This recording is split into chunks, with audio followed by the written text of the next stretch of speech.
ಶ್ರೋತೃಗಳೇ ನಮಸ್ಕಾರ. ಶಿವಪುರಾಣದಿಂದ ಆಯ್ದ ಕಥೆಗಳು ಮಾಲಿಕೆಯಲ್ಲಿ ನಾವು ಪಾಶುಪತಾಸ್ತ್ರದ ಕಥೆಯನ್ನ ಕೇಳ್ತಾ ಇದ್ವಿ. ಅದರ ಮುಂದುವರೆದ ಭಾಗವನ್ನ ಈ ಸಂಚಿಕೆಯಲ್ಲಿ ನಾನು ನಿಮಗೆ ಪ್ರಸ್ತುತಪಡಿಸ್ತಾ ಇದ್ದೇನೆ. ಕಿರಾತನ ವೇಷದಲ್ಲಿ ಬಂದಿದ್ದಂತಹ ಶಿವ ಅರ್ಜುನನನ್ನ ಪರೀಕ್ಷೆ ಮಾಡೋಕೆ ಸಿದ್ಧನಾಗ್ತಾನೆ. ಅರ್ಜುನ ಮತ್ತು ಕಿರಾತ ಇಬ್ಬರೂ ಹಂದಿಗೆ ಬಾಣಗಳನ್ನ ಬಿಡ್ತಾರೆ. ನಂತರ ಕಿರಾತ ಅರ್ಜುನನನ್ನ ನೋಡಿ, ನಿನ್ನನ್ನು ನೋಡಿದರೆ ತಾಪಸನ ವೇಷ ಧರಿಸಿದಂತೆ ಕಾಣುತ್ತೆ, ತಪಸ್ವಿ, ಕೈಲಿ ಧನುಸ್ಸು, ನಾನು ಅಪರಾಧಿ ಅಂತ ಹೇಳಿದ್ಯಲ್ಲ, ಅದು ಹೇಗೆ? ಹಂದಿಗೆ ಮೊದಲು ಗುರಿ ಇಟ್ಟಿದ್ದವನು ನಾನು, ಅದಕ್ಕೆ ನೀನೂ ಗುರಿ ಇಟ್ಟು ಹೊಡೆದೆ. ಇದರಿಂದ ನೀನು ಪರಾಕ್ರಮದ ಅಹಂಕಾರದಿಂದ ಬೇಟೆಯ ಧರ್ಮವನ್ನ ಮೀರಿರುವೆ. ಹಾಗಾಗಿ ನೀನು ಅಪರಾಧ ಮಾಡಿ ನನ್ನನ್ನು ಅಪರಾಧಿ ಎನ್ನುತ್ತಿರುವೆ. ನಿನ್ನನ್ನು ನಾನು ಸುಮ್ಮನೆ ಬಿಡುವುದಿಲ್ಲ, ಪ್ರಾಣ ತೆಗೆಯುವೆನು, ನನ್ನೊಡನೆ ಯುದ್ಧಕ್ಕೆ ನಿಲ್ಲು, ನೋಡೋಣ ನಿನ್ನ ಪೌರುಷ ಅಂತ ಹೇಳಿದ. ಕಿರಾತನ ಈ ಉದ್ದಟತನದ ಮಾತುಗಳನ್ನ ಕೇಳಿ ಅರ್ಜುನನಿಗೆ ಕೂಡ ಸಿಟ್ಟು ಬಂತು. ಒಬ್ಬ ಸಾಮಾನ್ಯ ಬೇಡ ನನ್ನನ್ನ ಕೆಣಕಿದ್ದಾನೆ, ಇವನನ್ನ ಸುಮ್ಮನೆ ಬಿಡಬಾರದು ಅಂತ ಗಾಂಡೀವವನ್ನ ಹೆದೆಗೇರಿಸಿ ಬಾಣಗಳನ್ನ ಒಂದೇ ಸಮನಾಗಿ ಬಿಡತೊಡಗ್ತಾನೆ. ಕಿರಾತನು ಆ ಬಾಣಗಳೆಲ್ಲವನ್ನ ಕ್ಷಣ ಮಾತ್ರದಲ್ಲಿ ಹಿಡಿದು ಕೆಳಗೆ ಹಾಕ್ತಾ ಬಂದ. ಅಯ್ಯೋ ಬೆಪ್ಪೆ, ಈ ನಿನ್ನ ಬಾಣಗಳು ನನ್ನನ್ನ ಏನೂ ಮಾಡಲಾರವು, ಯಾವುದಾದರೂ ಪ್ರಚಂಡ ಶಕ್ತಿಯುಳ್ಳ ಬಾಣ ಪ್ರಯೋಗಿಸು ನೋಡುವೆ ಅಂತ ಹೇಳ್ದ. ಕಿರಾತನ ಮಾತುಗಳಿಂದ ಅರ್ಜುನನ ಕೋಪ ಮತ್ತೂ ಹೆಚ್ಚಿ ಬಾಣಗಳ ಮಳೆಯನ್ನೇ ಸುರಿಸ್ದ. ಆ ಎಲ್ಲ ಬಾಣಗಳನ್ನು ಕಿರಾತನು ಕತ್ತರಿಸಿ ಹಾಕಿ ಅರ್ಜುನನ ಮೇಲೆ ಸರ್ಪ ಸದೃಶ ಬಾಣಗಳನ್ನ ಪ್ರಯೋಗಿಸಿದ. ಅರ್ಜುನನು ಆ ಬಾಣಗಳನ್ನೆಲ್ಲ ಎದುರಿಸಿದನಾದರೂ ಕಿರಾತನಿಗೆ ಸಣ್ಣ ಗಾಯವನ್ನು ಮಾಡಲು ಅವನು ಸಮರ್ಥನಾಗಲಿಲ್ಲ. ಕಿರಾತನು ಅರ್ಜುನನ ಶೌರ್ಯವನ್ನು ಕಂಡು ಮನದಲ್ಲಿ ಹರ್ಷಿಸ್ತಾನೆ. ತರಗೆಲೆಗಳು ಗಾಳಿಯೂ ಸೇವಿಸಿಕೊಂಡು ಇಷ್ಟೊಂದು ಶೌರ್ಯ ಸಂಪನ್ನನಾದ ಅರ್ಜುನನನ್ನ ಕಂಡು ಹೆಮ್ಮೆ ಎನ್ನಿಸ್ತು. ಅರ್ಜುನನಿಗಂತೂ ಕ್ಷಣಕಾಲ ದಿಗ್ಭ್ರಮೆಯಾಯಿತು. ಗಾಂಡೀವದಂತಹ ಧನುಸ್ಸಿನಿಂದ ಪ್ರಯೋಗವಾದ ಬಾಣಗಳನ್ನ ಇಷ್ಟು ಸುಲಭವಾಗಿ ಎದುರಿಸ್ತಾ ಇರ್ಬೇಕಾದ್ರೆ ಈ ಕಿರಾತ ಯಾರಾಗಿರಬಹುದು? ಇವನು ತನ್ನ ಸಮೂಹದೊಂದಿಗೆ ಬೇರೆ ಬಂದಿದ್ದಾನೆ. ಹಾಗಾದ್ರೆ ಇವನು ಕಿರಾತ ವೇಷದಲ್ಲಿ ಬಂದಿರುವ ರುದ್ರನೇ ಅಥವಾ ಯಾರಾದ್ರೂ ಯಕ್ಷನೇ, ದೇವತೆಯೇ ಅನ್ನೋ ಸಂದೇಹ ಪ್ರಾರಂಭವಾಯಿತು. ಯಾರೇ ಆಗಿರ್ಲಿ, ನಾನು ಮಾತ್ರ ಇವನನ್ನ ಜೀವಂತವಾಗಿ ಬಿಡೆನು ಅಂತ ಮನಸ್ಸಿನಲ್ಲಿ ಯೋಚಿಸಿ ಅಸಂಖ್ಯಾತ ಬಾಣಗಳನ್ನ ಕಿರಾತನ ಮೇಲೆ ಸುರಿಸ್ತಾನೆ. ತ್ರಿಶೂಲಿಗೆ ಆ ಬಾಣಗಳೆಲ್ಲ ಹೂಗಳಂತೆ ತೋರಿದ್ವು. ಅರ್ಜುನನ ಬತ್ತಳಿಕೆಯಲ್ಲಿದ್ದ ಬಾಣಗಳೆಲ್ಲ ಬರಿದಾದವು. ಇನ್ನೇನು ಗತಿ ಎನ್ನುತ್ತಾ ಬತ್ತಳಿಕೆ ಬಾಣಗಳು ಅಕ್ಷಯವಾಗುವಂತೆ ಅಗ್ನಿಯನ್ನ ಪ್ರಾರ್ಥಿಸಿದ. ಆದರೆ ಬತ್ತಳಿಕೆ ಬಾಣಗಳಿಂದ ತುಂಬಲೇ ಇಲ್ಲ. ಶಂಕರನೊಡನೆ ನೇರ ಯುದ್ಧಕ್ಕೆ ನಿಂತ. ಹತ್ತಿರದಲ್ಲಿದ್ದ ಮರಗಳನ್ನ ಕಿತ್ತು ಕಿರಾತನ ಮೇಲೆ ಎಸೆದ. ಯಾವುದರಿಂದಲೂ ಕಿರಾತ ಮಿಸ್ಕಾಡ್ಲಿಲ್ಲ.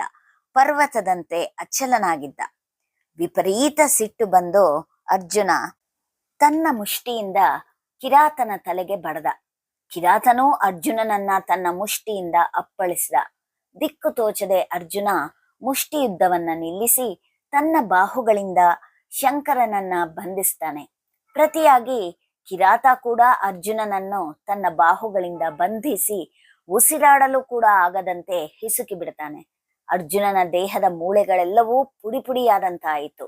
ನಿಲ್ಲಲೂ ತ್ರಾಣವಿಲ್ಲದೆ ಕೆಳಗುರುಳಿ ಬೀಳ್ತಾನೆ. ಶರೀರದಿಂದ ರಕ್ತ ತೊಟ್ಟಿಗ್ತಾ ಇತ್ತು.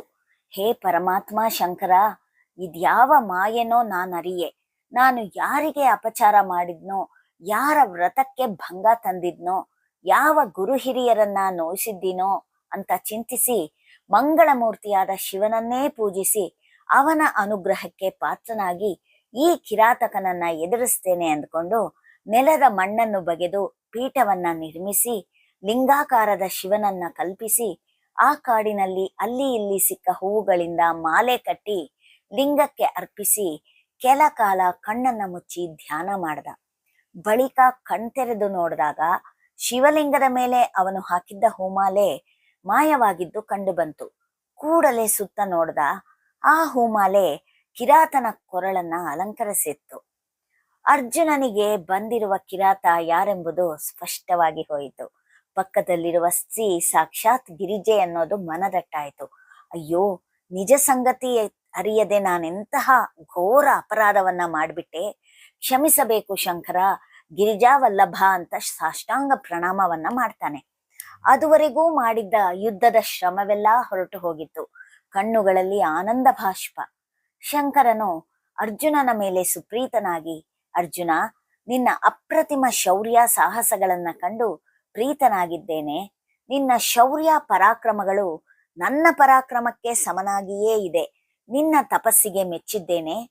ನೀನು ಬಯಸಿದಂತಹ ಮಹಾಸ್ತ್ರವನ್ನ ಕೊಡ್ತೇನೆ. ಅದನ್ನು ಪ್ರಯೋಗ ಮಾಡಲು ನೀನೊಬ್ಬನೇ ಸಮರ್ಥ ಅಂತ ಹೇಳಿದಾಗ ಅರ್ಜುನನ ಆನಂದಕ್ಕೆ ಪಾರವೇ ಇಲ್ಲದಂತಾಗಿ ಪರಮೇಶ್ವರನನ್ನ ವಿಧವಾಗಿ ಸ್ತುತಿ ಮಾಡ್ತಾನೆ. ಪರಮೇಶ್ವರನು ಸಂತೋಷಗೊಂಡು ಅರ್ಜುನನಿಗೆ ತನಗೆ ಪ್ರಿಯವಾಗಿದ್ದಂತಹ ಪಾಶುಪತಾಸ್ತ್ರವನ್ನ ಕೊಟ್ಟು ಆ ಅಸ್ತ್ರದ ಪ್ರಭಾವವನ್ನ ಬಣ್ಣಿಸಿ ಹೇಳ್ತಾನೆ. ಬಳಿಕ ಮಂತ್ರೋಪದೇಶ ಮಾಡಿ ಅಸ್ತ್ರ ಪ್ರಯೋಗ ಮಾಡುವಂತ ವಿಧಾನವನ್ನು ಸಹ ತಿಳಿಸ್ಕೊಡ್ತಾನೆ. ಪಾಶುಪತಾಸ್ತ್ರವನ್ನ ಗಳಿಸಿದಂತಹ ಅರ್ಜುನ ಹಿಗ್ಗಿ ಹೋದ. ಶಿವನು ಅರ್ಜುನನಿಗೆ, ಅರ್ಜುನ, ನೀನಿನ್ನು ಸ್ವರ್ಗಕ್ಕೆ ಹೋಗಿ ಬಾ, ನಿನಗೆ ಶುಭವಾಗಲಿ ಅಂತ ಹರಸಿ ತನ್ನ ಇಡೀ ಭೂತಗಣ ಮತ್ತು ಗಿರಿಜೆಯೊಡನೆ ಕೈಲಾಸಕ್ಕೆ ತೆರಳಿದ. ಅರ್ಜುನ ಸಕಲ ಚರಾಚರಗಳಿಗೆ ಒಡೆಯನಾದ ಶಿವನನ್ನೇ ನೋಡುತ್ತಾ ಕ್ಷಣಕಾಲ ಆನಂದ ತುಂದಿಲನಾಗಿ ಭಕ್ತಿ ಪರವಶನಾಗಿ ನಿಂತು ಬಿಡ್ತಾನೆ. ನಂತರ ಇಂದ್ರದೇವ ಹೇಳಿದ ರೀತಿ ಸ್ವರ್ಗಕ್ಕೆ ಪ್ರಯಾಣವನ್ನ ಬೆಳೆಸ್ತಾನೆ. ಇದು ಪಾಶುಪತಾಸ್ತ್ರದ ಕಥೆಯಾಗಿತ್ತು. ಶ್ರೋತೃಗಳೇ, ಮುಂದಿನ ಸಂಚಿಕೆಯಲ್ಲಿ ನಾನು ಮತ್ತೊಂದು ಕಥೆಯೊಡನೆ ನಿಮ್ಮ ಮುಂದೆ ಬರಲಿದ್ದೇನೆ. ಧನ್ಯವಾದಗಳು.